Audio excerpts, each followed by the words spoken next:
नमस्कार, प्रियंकाच फूड कॉर्नरमध्ये आपलं स्वागत आहे। तर आज आपण पाहणार आहोत मस्त झणझणीत तर्रीदार मिसळपाव। मिसळपाव कशी बनवायची याची स्टेप बाय स्टेप माहिती आज मी तुम्हाला देणार आहे आणि यामध्ये मी जे तुम्हाला प्रमाण दिलेलं आहे त्यानुसार जर तुम्ही मिसळ केली तर 4 ते 5 जणांना आरामात पुरते। तर सुरू करूया आपण आपल्या रेसिपीला। तर सगळ्यात पहिल्यांदा मी इथे मिसळ बनवण्यासाठी मोड आलेली मटकी घेतलेली आहे। ही मटकी आपल्याला 4 ते 5 पाण्याने व्यवस्थित स्वच्छ धुवून घ्यायची आहे। यानंतर मटकी कुकरमध्ये घालून त्यामध्ये आपल्याला 2 ग्लास पाणी घालायचे आहे।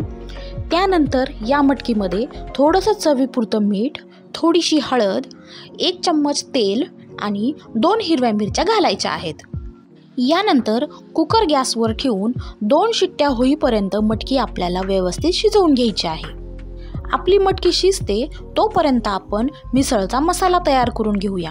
त्यासाठी एका जाळीवर आपल्याला 2 मध्यम आकाराचे कांदे, 1 लसणाचा कांदा आणि अर्धी खोबऱ्याची वाटी घ्यायची आहे। हे 3-4 पदार्थ आपल्याला मध्यम आचेवर व्यवस्थित असे भाजून घ्यायचे आहेत। माझ्या रेसिपी जर तुम्हाला आवडत असतील तर माझ्या चॅनलला सबस्क्राईब करा आणि बेल आयकॉनला क्लिक करा, म्हणजे नवनवीन रेसिपीजचे नोटिफिकेशन तुम्हाला सगळ्यात आधी मिळतील। आणि व्हिडिओजला लाईक, शेअर आणि कमेंट करायला विसरू नका। आपलं खोबरं आता व्यवस्थित भाजून झालेलं आहे, ते आता आपल्याला काढून घ्यायचं आहे। खोबऱ्याला आपल्याला जास्त भाजायचं नाही आहे। जर खोबऱ्याला आपण जास्त भाजलं तर त्याला आपल्याला करपलेला वास लागतो, त्यामुळे आपल्याला खोबरं थोडंसं कमीच भाजून घ्यायचं आहे। त्यानंतर आपला लसूणही भाजून झालेला आहे, तो पण आपण काढून घेऊ। आणि कांद्याला भाजायला थोडा जास्त वेळ लागतो, त्यामुळे आपल्याला कांद्याला थोडं जास्त वेळ भाजून घ्यायचं आहे। आता आपले कांदे पण व्यवस्थित भाजल्या गेलेले आहेत, आता आपण ते पण काढून घेऊ। आपण पाहू शकतो आपले सगळे पदार्थ व्यवस्थित भाजल्या गेलेले आहेत। भाजलेल्या कांद्याचा जो वरचा करपलेला भाग आहे तो आपल्याला काढून टाकायचा आहे आणि कांदा व्यवस्थित क्लीन करून तो आपल्याला मिक्सरच्या भांड्यामध्ये टाकायचा आहे। तसंच आपल्याला खोबऱ्याच्या वाटीचे पण तुकडे करायचे आहेत। लसूण पण आपण व्यवस्थित सोलून घेतला आहे। त्यासोबतच 1 इंच अद्रकचा तुकडा आणि थोडीशी कोथिंबीर घालून हे मिश्रण आपल्याला व्यवस्थित बारीक करून घ्यायचं आहे।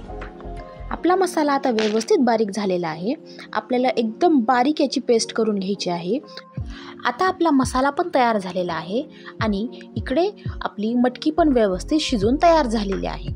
आपण पाहू शकतो व्यवस्थित अशी आपली मटकी शिजलेली आहे। आता आपण मिसळची भाजी तयार करून घेऊया। त्यासाठी एका कढईमध्ये आपल्याला 5 ते 6 चम्मच इतकं तेल घ्यायचं आहे।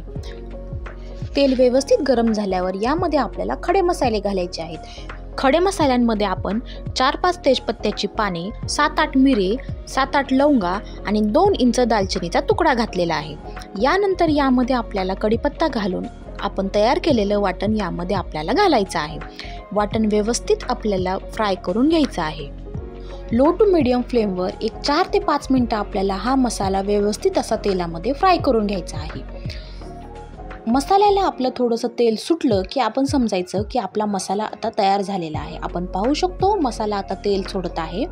तर या ठिकाणी आता आपल्याला यामध्ये मसाले घालायचे आहेत। मी इथे 1 चम्मच गोडा मसाला, 2 चम्मच धने पावडर, 2 चम्मच कांदा लसूण मसाला आणि 2 चम्मच लाल तिखट घातलेला आहे। तिखटाचं प्रमाण तुम्ही तुमच्या चवीनुसार थोडंसं कमी जास्त करू शकता। आता हे सगळे मसाले आपल्याला व्यवस्थित मसाल्यांमध्ये मिक्स करून घ्यायचे आहेत। मसाले व्यवस्थित मिक्स झाले की त्यानंतर आपल्याला आपण मटकी शिजवून घेतलेलं जे पाणी होतं ते पाणी आपल्याला या मसाल्यांमध्ये घालायचं आहे। मटकीचं पाणी घालून आपण मसाले व्यवस्थित शिजवून घेतले की आपल्याला मसाल्यांचा जो एक कच्चा वास जो असतो तो आपल्याला इथे येत नाही आणि आपल्या मिसळला पण छान अशी चव येते। 3 ते 4 चमचे आपल्याला इथे मटकीचं पाणी घालायचं आहे आणि त्यानंतर 2 ते 3 मिनिटे लो टू मीडियम फ्लेमवर आपल्याला झाकून ठेवून हे मसाले शिजवून घ्यायचे आहेत। आपण पाहू शकतो आपले मसाले पण व्यवस्थित शिजलेले आहेत आणि याला तरीही छान आलेली आहे। आता या टायमिंगला आपल्याला यामध्ये आपण शिजवून घेतलेली मटकी घालायची आहे। मटकी घातल्यावर आपल्याला यामध्ये 3 ते 4 ग्लास इतकं कोमट पाणी घालायचं आहे। पाणी घातल्यावर यामध्ये आपल्याला थोडंसं चवीनुसार मीठ घालायचं आहे आणि कोथिंबीर घालायची आहे आणि लो टू मीडियम फ्लेमवर 3 ते 4 मिनिटं आपल्याला ही मिसळ व्यवस्थित अशी शिजवून घ्यायची आहे। 3 ते 4 मिनिटांनंतर आपण पाहू शकतो आपली मिसळ आता व्यवस्थित अशी शिजलेली आहे आणि याला तर्री पण छान आलेली आहे आणि आपली मस्त झणझणीत तर्रीदार मिसळ तयार आहे।